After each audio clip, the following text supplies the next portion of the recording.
सोचो एक ऐसी जगह जहां ग्रेविटी इतनी ज्यादा पावरफुल हो कि रोशनी भी वापस ना आ सके, जहां टाइम धीरे हो जाए और जहां जाकर फिजिक्स के नियम तक बदल जाते हैं। इस रहस्यमयी जगह को हम कहते हैं ब्लैक होल। ब्लैक होल कोई खाली गड्ढा नहीं होता, बल्कि एक ऐसा स्पेस रीजन होता है जहां बहुत ज्यादा मास बहुत छोटी जगह में बंधा होता है। इसी वजह से वहां ग्रेविटी इतनी स्ट्रांग हो जाती है कि जो एक बार अंदर चला गया वो कभी वापस नहीं आ सकता। ब्लैक होल का जन्म तब होता है जब कोई बहुत बड़ा स्टार अपना सारा फ्यूल जला चुका होता है।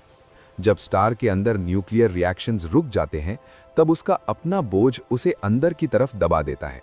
ये कोलैप्स इतना तेज होता है कि स्टार एक सुपरनोवा एक्सप्लोजन के बाद अपने ही सेंटर में गिर जाता है और बन जाता है ब्लैक होल।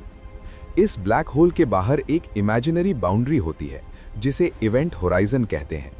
इवेंट होराइजन वो पॉइंट होता है जिसके बाद कोई भी चीज, चाहे वो लाइट ही क्यों ना हो, वापस नहीं आ सकती।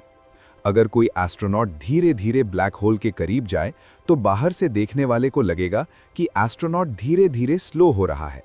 ये इसलिए होता है क्योंकि ब्लैक होल के पास टाइम स्लो हो जाता है, लेकिन एस्ट्रोनॉट के लिए सब कुछ नॉर्मल होता है।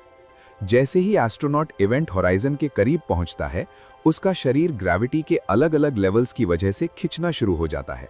इस प्रोसेस को साइंटिस्ट्स स्पगेटिफिकेशन कहते हैं, जिसमें इंसान लंबा और पतला होता चला जाता है, बिल्कुल स्पगेटी जैसे। इवेंट होराइजन के अंदर क्या होता है ये अभी तक कोई श्योर नहीं जानता। साइंटिस्ट्स मानते हैं कि सेंटर में एक सिंगुलैरिटी होती है जहां सारा मास एक बहुत ही छोटी पॉइंट में कंप्रेस्ड होता है और डेंसिटी इनफाइनाइट हो जाती है। यहीं पर फिजिक्स के सारे रूल्स फेल हो जाते हैं।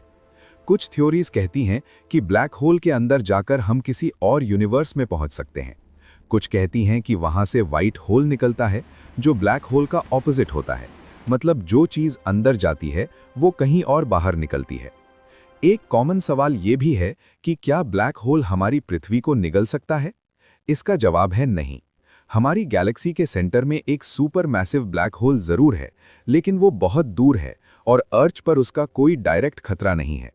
अगर ब्लैक होल अचानक सन की जगह आ भी जाए तो भी वो तुरंत अर्थ को नहीं निगलेगा। हाँ, ग्रेविटेशनल बैलेंस बिगड़ जाएगा और पृथ्वी अपनी ऑर्बिट से बाहर हो जाएगी। ब्लैक होल सिर्फ खतरनाक ही नहीं होते, बल्कि ये यूनिवर्स को समझने में मदद भी करते हैं। इनकी मदद से साइंटिस्ट्स ग्रेविटी, स्पेस और टाइम के बारे में नए राज खोल रहे हैं। ब्लैक होल हमें ये बताते हैं कि हमारा यूनिवर्स कितना बड़ा, कितना रहस्यमयी और कितना अद्भुत है।